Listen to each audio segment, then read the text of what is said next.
Merci d'être toujours avec nous en direct dans le temps de l'info sur LCI jusqu'à midi avec autour de la table nos chroniqueurs Claire Fournet, Xavier de Giacomoni, Léonard Attal. Nous accueillons également le docteur Ali Avdjehi. Merci d'être avec nous. Bonjour, vous êtes médecin au service d'urgence de Paris 2. Cet LCI vous répond avec cette question. SAMU, y a-t-il un problème? Nivine Potros, que se passe-t-il? Eh bien, effectivement, c'est la question que l'on est en droit de se poser après la mort d'une jeune femme de 25 ans à Montpellier des suites d'une méningite aiguë. Le 15 octobre dernier, Meggy se plaint de courbatures et de vomissements. L'une de ses amies présente à ses côtés appelle une première fois le SAMU. Il est 15h15. Le régulateur lui répond « Donnez-lui de l'eau avec du sucre ». Il lui donne également l'adresse de SOS médecin, mais l'état de santé de la jeune femme empire. Elle ne sent plus sa jambe, elle ne sent plus ses mains. À 15h45, son ami décide d'appeler cette fois les pompiers, le 18, mais son appel est immédiatement redirigé vers le SAMU. Au bout du fil, un autre interlocuteur lui répond cette fois-ci: passez votre main sous l'eau chaude, puis allez prendre une douche chaude et ça va aller. Aucun secours n'est envoyé sur place. Finalement, c'est un ami qui la conduira jusqu'à l'hôpital où elle décédera quelques minutes après son arrivée. La famille de Meggy a porté plainte. Une enquête a été ouverte par le parquet de Montpellier. Et ce drame en rappelle un autre, la mort de Naomi Moussenga en 2017 à Strasbourg. Elle avait appelé le SAMU, mais l'opératrice s'était moquée d'elle. La jeune femme était décédée quelques heures plus tard d'une défaillance multiviscérale. Alors justement, Nivine, est-ce que depuis ce drame, les procédures avaient été changées ? Eh bien oui, en 2019, 2 ans après la mort de Naomi, eh bien le système d'appel d'urgence a été réformé pour mieux prendre en charge justement les malades. Le gouvernement a notamment mis en place ce que l'on appelle des SAS, des services d'accès aux soins. Lorsque vous appelez le 15 en fonction de votre état de santé, eh bien un régulateur vous réoriente soit vers un médecin généraliste, soit vers des services d'urgence. Jusqu'à présent, il n'était pas possible de parler directement avec un médecin traitant. Problème, le nombre d'appels a explosé. 35 millions d'appels par an, soit 480 par jour et par opérateur. Ça représente une augmentation de 22% en seulement quelques années et même plus 30% en période estivale dans les zones touristiques. Une surcharge qui serait à l'origine donc de ces erreurs. Mais ce n'est pas tout. Les services d'urgence dénoncent également un manque de moyens, un manque de personnel, notamment un manque de médecins généralistes pour prendre en charge les maladies considérées comme non urgentes. Merci beaucoup Nivine Potros. Alors évidemment, ça suscite beaucoup d'inquiétudes, peut-être une forme aussi de défiance vis-à-vis des services de secours, sans tomber dans l'exagération, mais vous avez rappelé ces précédents drames, et c'est vrai que cette jeune femme qui trouve la mort alors que ses proches avaient tenté d'appeler les secours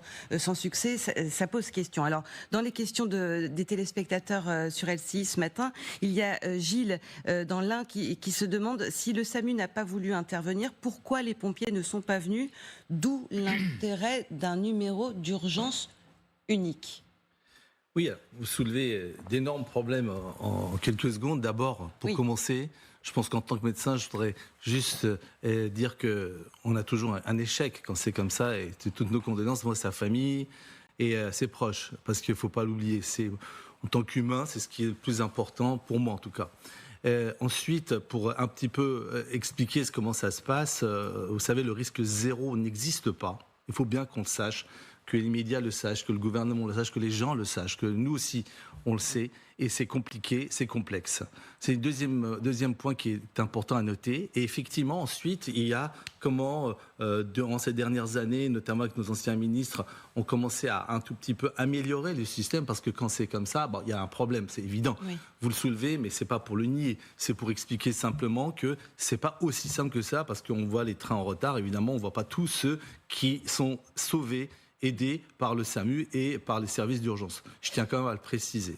Alors je ne connais pas ce problème-là particulièrement, mais j'ai bien compris qu'il y avait eu un retard de toute manière, mais pour les méningites, encore une fois, il faut le savoir, qu'il y a de base, même si vous arrivez à temps avec l'antibiothérapie, etc., 10 à 15% de décès, même si le traitement est bien continu. Donc ça, il faut le savoir aussi. Là, en l'occurrence, Alors, il est décédé avant même de pouvoir arriver... Je précise les choses pour que les gens puissent raisonner. Parce que si on dit que toutes les méningites peuvent être sauvées, etc. Bon, alors j'ai commencé d'ailleurs par dire que nous avons fait un échec. S'il y a quelqu'un qui est mort, effectivement. Mais il faut prendre ça en compte. Deuxième chose, pour les appels, comment ça se passe? Effectivement, il y a des régulations. Alors moi, je suis personnellement spécialiste du SAMU, mais je suis médecin d'urgence, j'ai travaillé aussi avec le SAMU de Paris. Donc, le 15, le 18, c'est toujours un problème complexe depuis des années, depuis que je suis étudiant, entre les pompiers et les médecins du SAMU, parce que c'est un service de régulation. Et qu'en France, le système, c'est la régulation. C'est-à-dire quelqu'un qui prend une décision, voir qu'est-ce qu'il peut envoyer. Et ça a été renforcé avec le SAS, effectivement, mais encore une fois, ce n'est pas la qualité forcément des personnes et tout, mais il faut les améliorer, mais c'est surtout leur formation, leurs moyens qu'il faut, parce que là, vous avez précisé qu'il y avait 30% de plus en 1 an ou 2 ans. Je pense qu'il y a aussi des gens qui ne sont pas aussi bien formés rapidement que ce qu'il faudrait. Donc il y a cette histoire de moyens. Et sur le numéro unique qui était la question de notre téléspectateur. Oui, mais le numéro unique, c'est un débat qui dure depuis des années. Je veux bien le trancher aujourd'hui en disant non, il faut mettre tout sur le 19. On va avoir les pompiers qui vont m'engueuler. Après, je vais dire que c'est le 15, c'est tous les pompiers qui vont s'engueuler. Il faut une coopération. Oui. Non, mais je vais répondre néanmoins. Je dis que ce n'est pas un numéro unique qui est forcément le... vous savez tous que c'est le 15 ou le 18 en France qu'il faut appeler.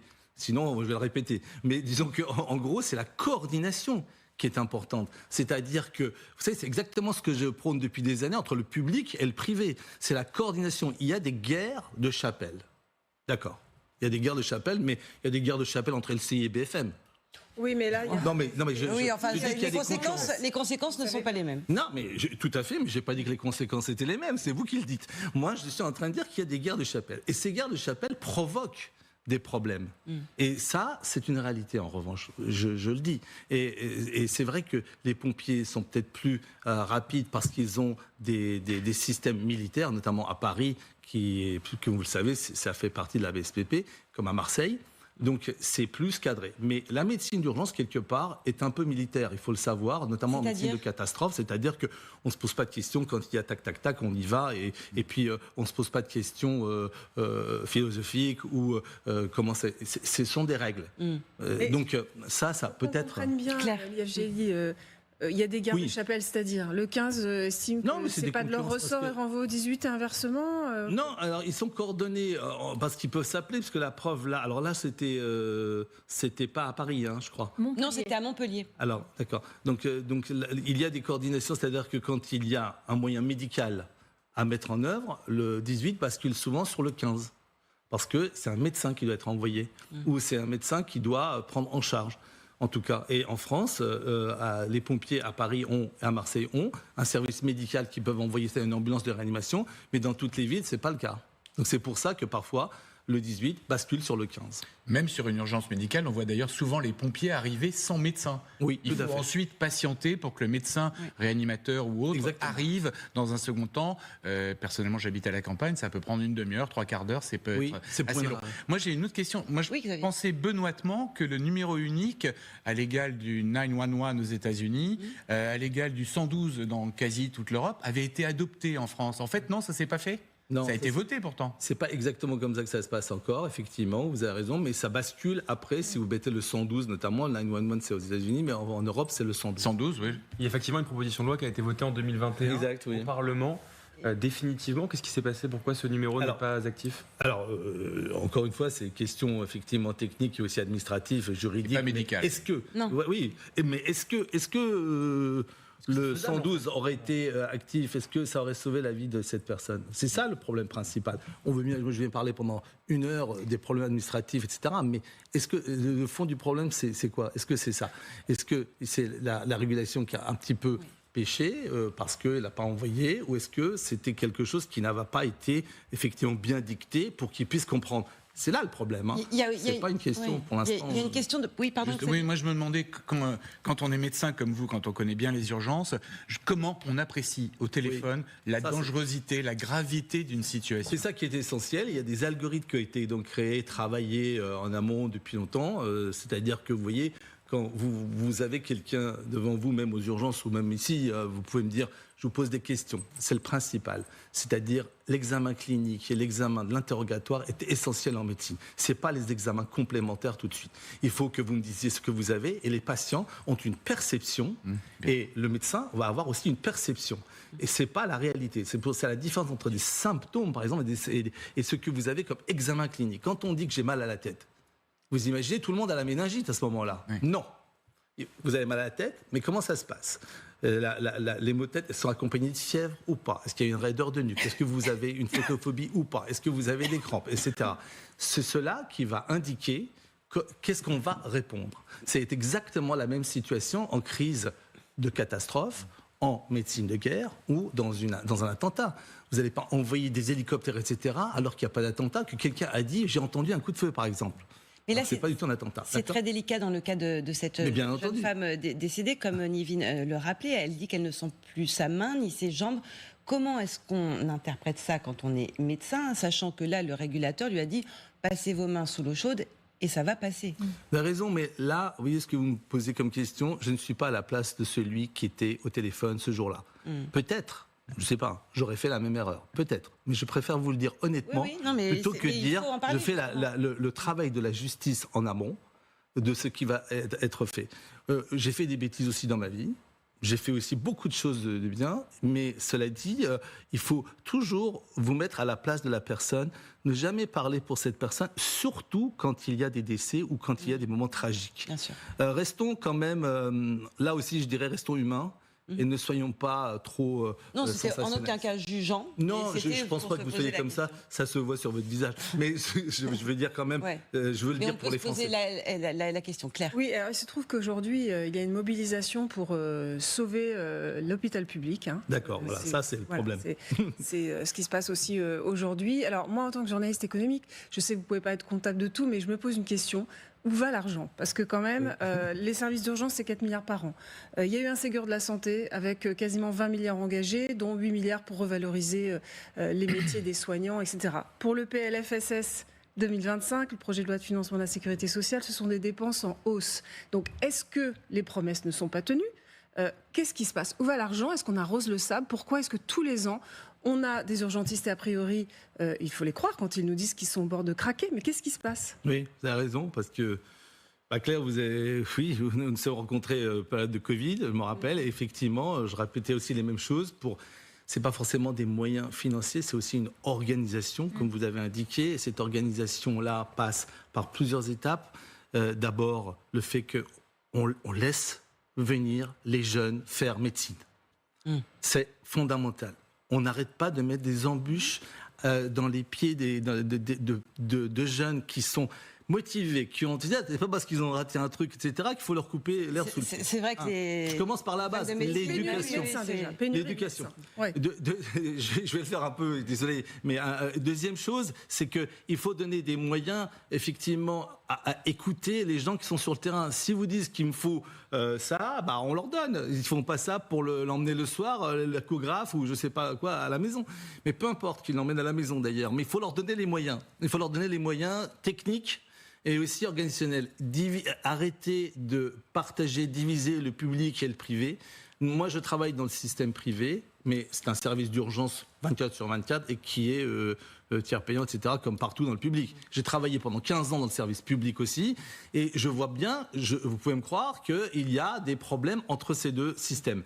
Troisième chose, c'est qu'il faut effectivement leur donner l'envie, parce que si vous les payez de la manière le soir, la nuit, les jours fériés surtout, eh bien, il va y avoir moins d'enthousiasme pour venir travailler. Et effectivement, beaucoup d'argent vont parfois à des choses administratives plutôt que dans les soins. Et ça, c'est une réalité. Alors, on ne veut pas me croire, on ne me croit pas, mais... Mais on vous écoute pourtant. Mais c'est-à-dire qu'on peut mettre des médecins, par exemple, à la tête des hôpitaux. C'est possible, ou en tout cas, de travailler à deux. Pourquoi il y en a un qui serait plus intelligent que l'autre? Il y en a un qui travaille sur le terrain et l'autre qui fait peut-être les finances, peut-être collaborer. Moi, je suis pour le partenaire aux urgences. Vous savez, je ne suis rien sans mon brancardier, ni mon infirmier. C'est ce que je pense profondément. Parce qu'il faut le poser, etc., aider. Et moi, ça me soutient. C'est vraiment un travail d'équipe. C'est un travail d'équipe. Et l'hôpital, la santé, c'est un travail d'équipe. Tant qu'on n'aura pas compris ça, eh bien, on va dans le mur. Et on y est. De toute façon, c'est même pas la peine de dire qu'on y va. Parce qu'il y a beaucoup de choses qui vont pas. Et je le dis à bon âge, je m'en fous complètement. J'ai déjà créé une start-up pour le suivi à domicile. Mais personne ne nous écoute. Ça fait 4 ans que j'ai fait une étude, une présentation, pour qu'après les urgences, on puisse suivre les malades, pour éviter qu'ils reviennent, pour pouvoir les suivre avec leurs data. Et bien voilà, écoutez, j'en ai parlé, je l'ai envoyé au collaborateur du ministre de la Santé, et je l'ai envoyé il n'y a pas longtemps. Ah oui, mais vous n'avez pas fait ci, vous n'avez pas fait ça, etc. Donc l'administration française est dangereuse pour les gens de terrain. Il faut que maintenant on fasse une révolution et qu'ils viennent nous voir. Moi, vous voyez par exemple, moi j'ai pas vu d'ailleurs. Venez 24 heures avec moi aux urgences, prenez une blouse, regardez comment ça se passe. On a d'autres questions de téléspectateurs et le temps file. Je suis très bavard. On voit ça, mais le sujet mérite effectivement qu'on l'aborde sous ces nombreux angles. Une question qui concerne les zones blanches. Alors là, on parle de la difficulté d'accès.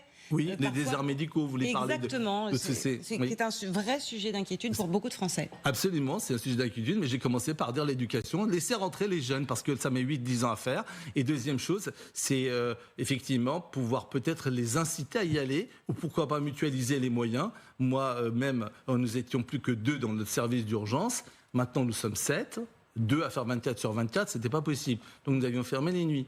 Et donc maintenant, on a réouvert les nuits et on a rembauché. Pourquoi ? Parce qu'on prend soin de nos soignants aussi. Qui soigne les soignants ? C'était ce que j'avais écrit aussi. C'était très important de poser cette question. Parce que c'est bien de prendre les soins des patients. Mais si vous n'avez pas de soignants... Il faut des soignants en bonne santé. Et exactement. J'avais fait le thème du burn-out en 2016. Donc vous voyez, c'est pas nouveau. Mais...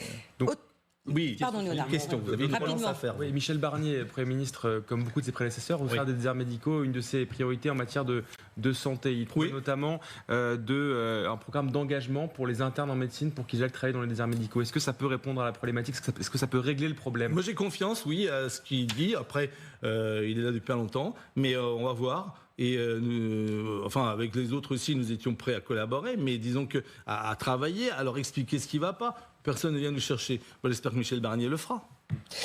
Une nouvelle question de téléspectateur de Serge qui nous demande pourquoi ne pas mettre l'intelligence artificielle au service des appels d'urgence. Alors, c'est pas forcément idiot, mais il faut que ça soit un complément. L'intelligence artificielle et l'intelligence humaine sont 2 choses complémentaires. C'est pas l'un à la place de l'autre. Il faut bien qu'on se mette ça dans la tête, justement. Pour l'instant, il n'y a pas du tout. Alors, ou c'est expérimenté par endroits. L'intelligence artificielle, ça fait longtemps que ça existe. Ouais. Nous avons créé des algorithmes. Les algorithmes, c'est quoi ? C'est un peu comme une intelligence artificielle. C'est Omar Khayyam qui a fait ça en 1100. Déterminer le degré d'urgence. Voilà, c'est-à-dire que tout ce que je vous ai dit tout à l'heure, par exemple, est-ce que vous avez un mot de tête, est-ce que vous êtes accompagné de fièvre, de raideur de nuque, ça peut se mettre un peu en équation. Si vous voulez, c'est oui, non, oui, non, oui, non. Si c'est oui, oui, ça, à ce moment-là, c'est exactement ce que j'ai fait pour le post-urgence, moi. Mais ça, c'est effectivement. Mais il faut faire attention à une chose. C'est que pour l'instant, l'intelligence artificielle va aussi peut-être y arriver. Mais le côté psychologique et la perception dont j'ai parlé tout à l'heure, c'est quelque chose que seulement un humain, pour l'instant, peut apercevoir uniquement, par exemple, dans un téléphone. Vous avez déjà appelé votre ami et vous avez dit « Mais tu es triste, non ?» Oui, parce qu'on ressent l'émotion. Alors l'intelligence artificielle, ça, il va entendre la réponse « oui », « non », mais il ne va pas entendre « oui » ou « oui ». C'est différent. Ça, c'est moi qui peux le percevoir. C'est bien fait, non, le oui. Oui, vous l'avez très bien fait. On sent votre qualité d'écoute. Allez, est-ce qu'on a le temps pour une toute dernière question ? Ou en tout cas, c'est plutôt un témoignage. Je crois que c'est un témoignage.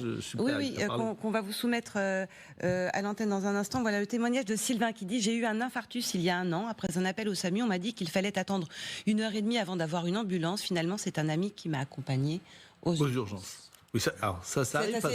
C'est notre question tout à l'heure, c'est-à-dire les moyens qu'on se donne quand on fait un SAS. C'est-à-dire si tout le monde passe par des appels, il faut qu'il y ait plus de gens au niveau des appels et il y ait plus de moyens. SAS, service d'accès aux soins. Aux soins, voilà. Alors, moi, je pense que c'est un moyen, c'est pas l'entière solution. Mais bon, il faut des gens expérimentés au téléphone et aux urgences. Ça, c'est quelque chose de fondamental. Algorithme ou pas, il faut quelqu'un d'expérimenté à l'accueil. Et même si on est expérimenté, on se trompe. C'est pour vous dire, c'est compliqué. La médecine, plus on vieillit, plus on s'aperçoit que c'est compliqué. Il faut être humble et ne pas croire qu'on sait tout. C'est malheureusement parfois ce qui manque à nos dirigeants. C'est là où on pêche parfois. Merci beaucoup, Dr Ali Afjehi, d'être venu répondre à nos questions sur LCI. Merci beaucoup. Vous restez, vous, évidemment. On vous retrouve pour vos chroniques. On parlera...